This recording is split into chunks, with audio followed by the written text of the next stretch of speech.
ब्रह्मचारी में आने वाला है बहुत ही ज्यादा इंटरेस्टिंग मोड। जी हाँ दोस्तों, अब कहानी एक ऐसे पड़ाव पर पहुंचने वाली है जहां सब कुछ बदल जाएगा। जब सूरज की मां को यह बात पता लगती है कि सूरज ने ईशा से शादी नहीं की है, तो उसकी मां के चेहरे पर एक अजीब सी खुशी छा जाती है। वह अंदर ही अंदर सोचने लगती है कि अब उसके लिए ईशा को घर से निकालने का रास्ता आसान हो गया है। सूरज की मां के मन में हमेशा से ही यह बात थी कि यह रिश्ता उसे मंजूर नहीं है। अब जैसे ही सच सामने आता है, वह अपने मन की चालें चलने लगती है। सूरज की मां लगातार सोचती रहती है कि किस तरह ईशा को घर से निकाला जाए। वह हर तरफ से दिमाग लगाती है और धीरे धीरे अपने सारे रिश्तेदारों और पड़ोसियों को भी जुटा लेती है। सबको इकट्ठा करके वह ऊंची आवाज में कहती है कि यह लड़की सूरज की पत्नी नहीं है, क्योंकि सूरज ने तो शादी की ही नहीं है। अब जब यह बात गांव घर के लोगों के बीच फैलती है, तो वे भी सूरज की मां को सलाह देने लगते हैं कि अगर सचमुच ऐसा है तो ईशा को तुरंत घर से निकाल देना चाहिए। इसके बाद कहानी और भी नाटकीय हो जाती है। सूरज की ताई मां खुद सामने आती हैं और ईशा को जबरदस्ती घर से बाहर करने की कोशिश करती हैं। वह उसे धक्का देती हैं और अपमानित करके निकालने लगती हैं। ईशा की आंखों में आंसू आ जाते हैं और हाँकते हैं, पर कोई उसकी मदद नहीं करता। पूरे माहौल में तनाव भर जाता है। तभी अचानक गुलाब सिंह वहां आ जाता है। वह यह सब देख लेता है और उसकी आंखों में गुस्सा और दर्द दोनों दिखाई देता है। जैसे ही ईशा गिरने लगती है, गुलाब सिंह दौड़कर उसे पकड़ लेता है और अपनी बेटी को संभाल लेता है। गुलाब सिंह चीख कर कहता है, तुम लोगों की हिम्मत कैसे हुई मेरी बेटी को इस तरह धक्का देने की? क्या तुम्हें पता नहीं है कि यह गुलाब सिंह की बेटी है? यह मेरी जान है। उसकी आवाज में इतना गुस्सा और दर्द होता है कि वहां खड़े सभी लोग चुप हो जाते हैं। उसी समय सूरज और उसकी भाभी भागकर गुलाब सिंह के पास पहुंचते हैं। वे उसे शांत करने की कोशिश करते हैं, लेकिन गुलाब सिंह गुस्से में उन पर टूट पड़ता है।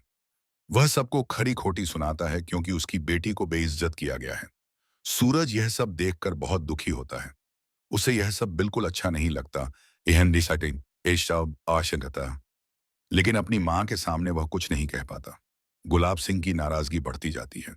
वह सूरज से कहता है कि अगर मेरी बेटी को इतनी ही इज्जत देनी थी, तो क्यों रखा था उसे अपने घर में। गुलाब सिंह सूरज की ताई मां पर भी गुस्सा निकालता है, पर ताई मां चुपचाप उसकी बातें सुनती रहती हैं और फिर बोल उठती हैं, जब सूरज ने शादी ही नहीं की है, तो यह लड़की किस हक से हमारे घर में रह रही है। यह सुनकर गुलाब सिंह और भी भड़क उठता है।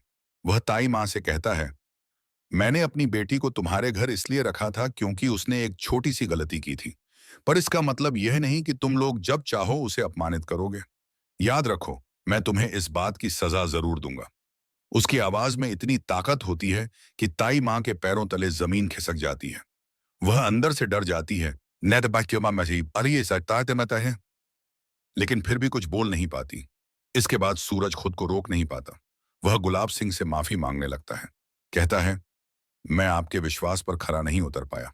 आपने जिस भरोसे के साथ ईशा को मेरे पास छोड़ा था, मैं उसे निभा नहीं सका। यह कहते हुए सूरज की आंखों में शर्म और दर्द साफ झलकता है। वह बहुत दुखी होता है कि उसकी वजह से ईशा को यह सब झेलना पड़ा। लेकिन वहीं दूसरी ओर सूरज की मां को बिल्कुल भी शर्म महसूस नहीं होती। उसे तो बस यह खुशी होती है कि वह अपने मकसद में सफल हो गई है। असल में सूरज की मां के मन में ईशा के लिए हमेशा से नफरत थी।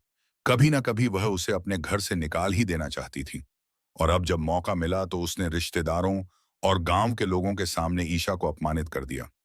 ईशा की बेइज्जती करके उसे घर से निकालने की कोशिश की। यही वजह है कि सूरज की मां के चेहरे पर जरा भी अफसोस नहीं था। दोस्तों, ब्रह्मचारी की कहानी अब एक ऐसे मोड़ पर खड़ी है जहां रिश्तों की असली परीक्षा शुरू हो चुकी है।